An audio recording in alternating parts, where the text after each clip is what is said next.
Two of the top three defenses in the league share the floor Sunday night in Oklahoma City, but the approaches for the Bucks and Thunder are a little different. OKC leads the league in forcing turnovers, while the Bucks protect the paint like nobody's business. They're first in points in the paint allowed. Bucks best record in the league, OKC third in the West. First meeting of the season between the two. Stars all over the place, including Western Conference All-Star starter Paul George, who's had himself quite a week and had himself quite a half. 21 in the first half against Milwaukee. Yeah, he's been cooking. I mean, you got to be on your long list of MVP candidates too. It is a long list. It's kind of list. a growing list. Yeah. It's unmanageable. Need to shorten that list. Giannis Antetokounmpo, he's right near the top of that list, but OKC may have provided the league a little bit of a blueprint of what to do with him in the first half. Just 3 points on 0 of 6 from the field and 3 turnovers at halftime. Yeah, multiple Bucks players just seemed to really struggle to start this game, including Giannis, and they picked it up as the game went on, but credit to the Thunder for the win. Third quarter, Steven Adams playing the passing lane and taking it himself. Okay, big fella. Little Euro step there. What if the Euro step ever reached New Zealand when he was a kid? Bench loved that. Westbrook making an impact. In for the layup, and then finds Jeremy Grant. Triple-double, ho-hum, 13 points, 13 boards, 11 assists. Putting up more like Rondo triple-doubles now. Fourth quarter, here comes Giannis. We're going to keep him down forever. Chris Middleton, no. Giannis, see how much stronger he's gotten over the years. Holds off his man and finishes. Then Giannis for 3. Yeah? If he starts making that, look out. Well, he hasn't, but he did in this game. 3 of 5 from the great beyond. Paul George, closer. Throws it down over Giannis. Oh, yeah. And then George taking what he's given. Brogdon couldn't do anything about it. PG finishes with 36, including 8 of 12 from three-point range. He had 13 rebounds to boot. OKC ends the Bucks' 6-game win streak. The Thunder have now rattled off 5 straight wins, and they're 15-3 when George scores 30 or more. They blocked Giannis' shot 7 times. That's the most rejection he has ever suffered in an NBA game. Nerlens Noel talked about that D against the Freak.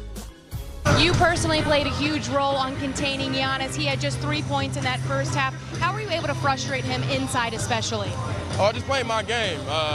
Coach gave me extended opportunity tonight with Steve-O in the back, so I wanted to maximize that and, just continue to just maximize my ability on the court. Go out there, switch 1 through 5, bother the offense and, catch lobs, slip to the rim, just play my game.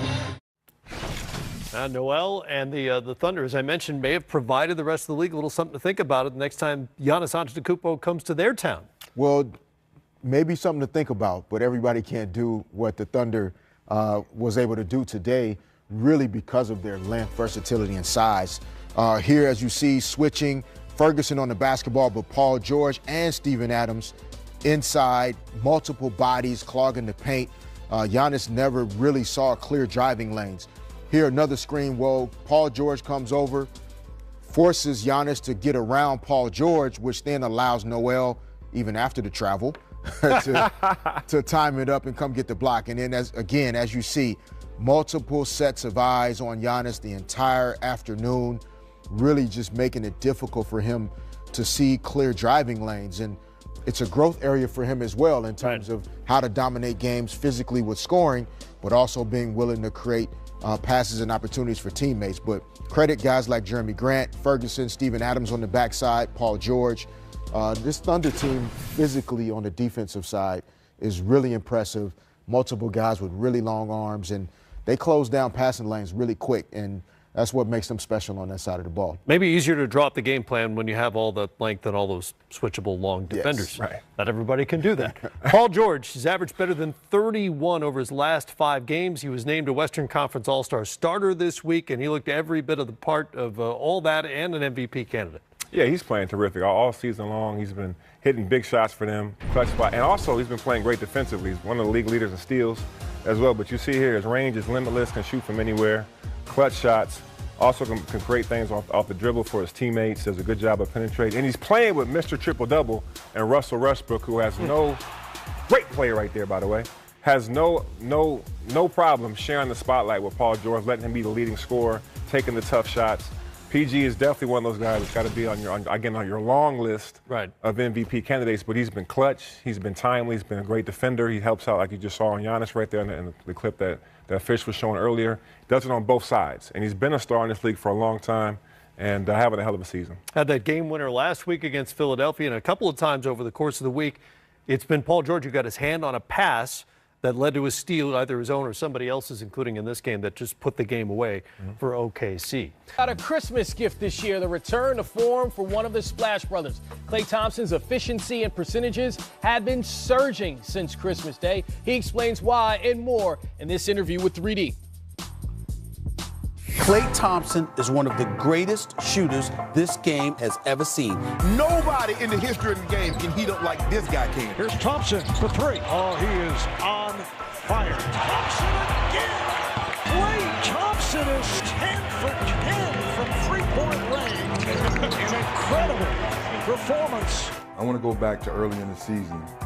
There was so-called some slump you were supposed to be in. Shooters shoot. What's so much different now? I think we're at full strength. I think my game kind of is intertwined with how the team's doing as far as ball movement, flow, pace, all those things. Because when we're playing with great pace and flow, I don't really have to take contested shots. I think my shot quality goes up greatly. And that's what happens when you play with great players. My game just meshes well when we're moving the ball well and we're playing at a high level. Do you guys get enough credit for being so talented and so unselfish? I think people have just gotten used to it. I think our style that we have played these last, 5-6 years have got people accustomed to seeing us hit the backdoor cutter, make the extra pass, hit the open man.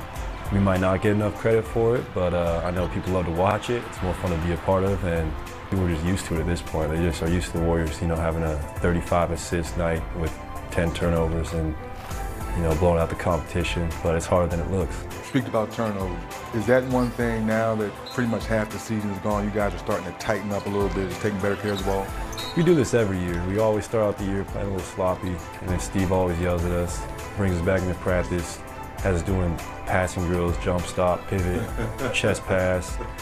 But he always reiterates, the simple leads is spectacular.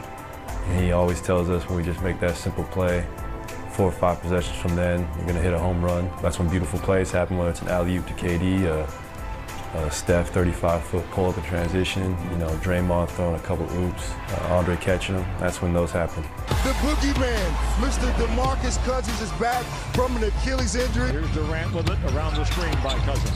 Big roll, goes slam. Welcome back, DeMarcus Cousins. Seen him in practice with rehab to get where he is now, and now he's on the floor. What's so different?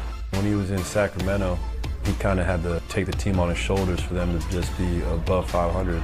No offense, but I don't think he's played with this much talent unless it was Team USA. So the floor is open for him, and he is so unselfish as far as setting screens, making the extra pass. He's just really smart, too. If I'm coming off him for DHO, he's going to position himself so the defender has to go around him. Using his big body, coming off screens, him being able to stretch the floor, knock down threes is such an underrated factor for us. And just being a great basketball player, and he will make the right play. Well, Klay has some of the most red-hot records we've ever seen. Most points in a quarter, most threes in a game, tied for most threes made in a row, 10 in a game, and the 60 points on those 11 dribbles. Real quick, Rip, which one of these impresses you most? Well, the 10 straight threes. I think for me as a player, it's hard to make 10 threes, but to make your first 10 threes, I think that's very impressive to myself. GA, when you look at Boogie coming in and adding another weapon to this offense, and the fact that 86% of their baskets when he's on the floor are assisted. Yeah. And then the Wizards were like, okay, we're going to crowd the three-point line and not give them that. And that didn't work. So why did that not work as an approach against the Warriors to crowd the three-point line? Well, I do think that has to be a part of your game plan to have success against them. And to your point, it didn't work for the Wizards, or it didn't work really for the Celtics, but it gave them a chance. And it's going to be important. The problem, though, is you're talking about arguably the highest basketball IQ team that you're going to see collectively. And here, they just take advantage. You overplay, taking away the three. I'll just go in and give me a little quick layup. Again, the ball movement, the spacing, the movement without the ball. And what they do a great job of is every aspect of their offense is the option. And they all make the right reads on these plays, you know. And again, understanding weak side there, you're not going to leave Klay and you're not going to leave Steph. So that just creates an easy opportunity for that pick and roll action with Durant and also Boogie Cousins. So they're just, I think that's the thing that people didn't talk enough about when you look at Cousins coming over and also Durant. Those guys just weren't great players. They were high IQ guys. Like, they also have an ability to play without the basketball. They can make all the plays out on the floor. And Boogie doesn't have to Klay's point, he doesn't have to get 25 and 13. If he's getting 17 and 7 for them, you know, that's the equivalent of him getting 25 and 13 on another team because of all the talent they play with. And he becomes another guy that you have to account for defensively. And when you look at the spacing they create, man, they become almost unguardable at times when they're clicking. Rip, when you look at the Warriors and their adjustments offensively, that's easy to see. But defensively against Boston, they also made some adjustments in that game. Oh, yeah, people forget how great of a defensive team this team is. I mean, when you look at the numbers, they slipped a little bit from the previous 2 years. But this is a team that really kind of gets at it. And it starts with Klay Thompson and his ball pressure. I think he's one of the best two-way players that we got in the game. And him guarding Kyrie Irving right here. But look at the weak side. You got two guys in the paint. You got Steph Curry and Draymond Green helping, and is willing to give up the shot for Al Horford. Again, you see three guys, all of them, they got their eyes on Kyrie Irving because they know that he's a big part of this team. Now you got a guy like Boogie Cousins that can pretty much be a rim protector for this team, which they've been lacking all season long. Again, put Kyrie in pick and roll, the big stays out, Looney stays there until Livingston can get back. Boogie now has to guard too. Now he does a great job of getting in front of Al Horford, and now when they do that, now they're in transition, and this is where they make teams pay. If this team's allowed to get in transition and get easy baskets, especially like that, they're just too good of a team. They share the ball. They average, close to 30 assists a game. This is a team that's tough to beat, not just because their offensive game, but their defense has also been great too. Certainly a dynamic ball club. We all know about the Splash Brothers, but now they have the Splash Cousins. I mean, he's shooting 57% from three-point range since coming over. But how has he unlocked this offense in different ways? Well, the big thing for him is the shot quality. Okay, when you're the focal point of the offense, oftentimes you're going to take a lot of 9-1-1s. You're going to have to create all your own offense. And you see here, offense gets creative for him. I mean, these are not hard shots. And so when you give a great player these kind of looks, he's going to shoot a tremendously high percentage. And I think from his standpoint, it's probably the easiest the game has ever been, other than when he plays on Team USA, because he's basically playing on Team USA right now when you look at the makeup of this Warriors squad. And Rip, to your point, the point differential since Boogie has been with the Warriors, that's the thing that you're looking at, including their tight game against Boston. That's factored into the equation. Listen, you got 5 All-NBA guys on the team, and when they're on the floor together, you look, they got 43 assists on their 50 makes. So that's very impressive to me, because anytime you got a superstar type caliber guy, you got 2 former MVPs, a lot of times guys try to take it upon themselves to kind of be the leader on the offensive end. But they know they do it by committee. You heard Klay Thompson's interview. He says, hey, you know what? I got the luxury of playing with great players. And when you're playing with great players, the spacing is great, like GA say. You ain't got to take tough shots. You ain't got to go out there and force the issue, because you know if you swing the ball, your teammate is going to be looking for you to get yourself a wide open basket. Well, it won't be too long before you can see the Splash Brothers and the Splash Cousins right here on NBA TV. They're on Game Night Monday. Casey Stern, Candace Parker, Steve Smith will call the game between the Warriors and the Pacers. The nightcap will feature the Hawks and the Clippers. Coverage starts at 6:30 with the Auto Trader pregame show.